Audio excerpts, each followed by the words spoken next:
Much. My name is Francis Nanagaido, independent candidate MP, Thika Town constituency. I'm here on this day, I'm here to announce that I am filing an appeal with the IEBC Dispute Resolution Committee because of my papers were not accepted as an independent candidate. First of all, IEBC delayed in gazetting our names. They were statutorily supposed to gazette our names on May 13th, but they finally did it on May 18th, meaning that the literature and the documentation and the templates that we were supposed to use only arrived at the constituency offices on May 19th. So we only had 9 days to collect 1,000 signatures and take copies of 1,000 people in all formats. When I went to present my papers, I was informed of some clerical and technical issues, and those issues could have been resolved within a day or two.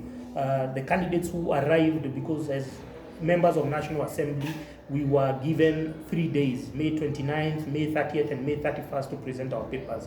However, I was slotted for the last day on May 31st.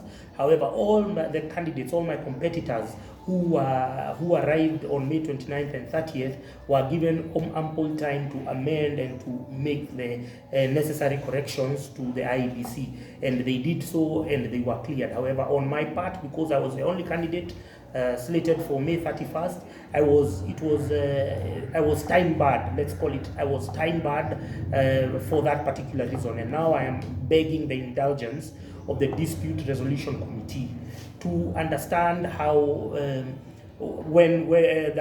they also were part of the problem in delaying to gazette, and so we meet halfway. I've already complied with all, and even then I had complied with all regulatory requirements, but then I was time barred because all the other independent candidates had arrived on May 31st, and thus I did not have time. Why the drive to become the next MP of Thika? Being the MP of Thika is a calling, I can say, because we can see the deterioration of this town is no longer what it used to be. We have hawkers strewn everywhere. It's now a big bus park and hawkers market. Hawkers strewn everywhere. We don't have garbage collection. We don't have street lighting. We have a mass unemployment of the young people. I want to concentrate on the young people because it's a ticking time bomb. If we don't invest in the young people using the CDF so far has been concentrated on the wrong areas. If we readjust the CDF spending, we can do something like free Wi-Fi. We present young people with free Wi-Fi so that they can work. Those who do technology, all our work is based on technology. We can also engage the border riders who in Thika the uptake of technology is very low. In Nairobi you go, all the border riders are on Glovo and Uber and the app, so when there is free Wi-Fi, we will be able to onboard them so that they can stop waiting.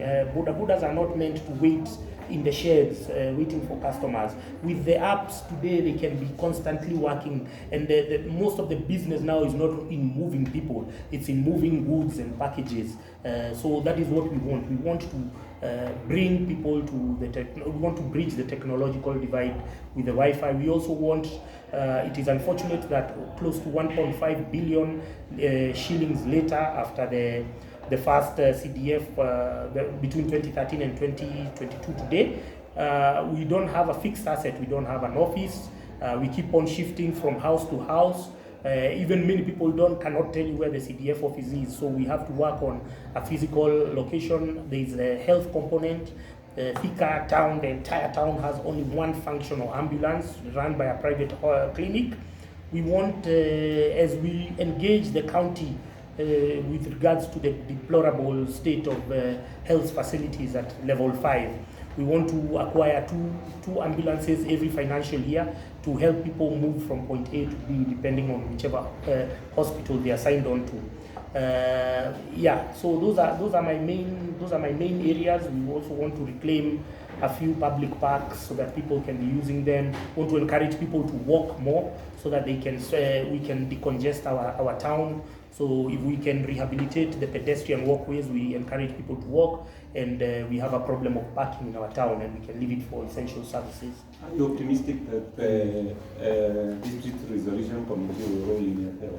I am. Do you think IBC conducted, or do you think they were able to do enough civic education to wananchi? Unfortunately, IBC did not conduct civic education as was required, because they themselves were short of time. They themselves delayed gazetting us, so there is no way they could have conducted civic education despite their mandate encompassing that particular component. We encountered a lot of hostilities on the ground. Most of the people were not aware of this particular regulation.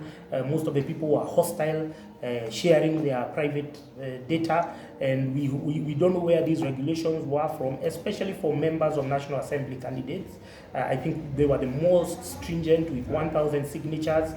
And a short period of time to deliver that. So IBC, first of all, failed in their mandate to conduct civic education, and sometimes it's looked like a ploy, but we don't want to spin conspiracy theories. We want the dispute committee to look at the case with the merit that it deserves.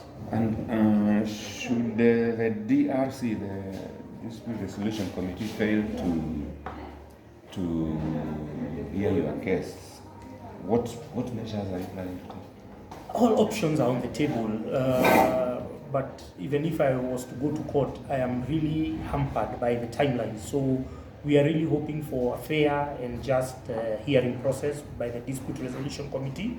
We are hoping that because now we are hampered, they need to prepare for the elections, they need to start printing papers.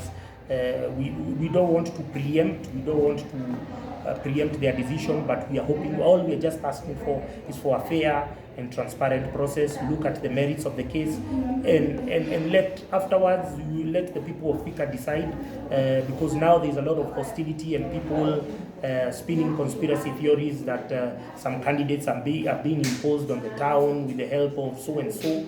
So to allay such suspicions and to ensure a free and fair elections on August 9, it is imperative, it is prudent for IBC to do the right thing. Thank you. Yes. Swahili?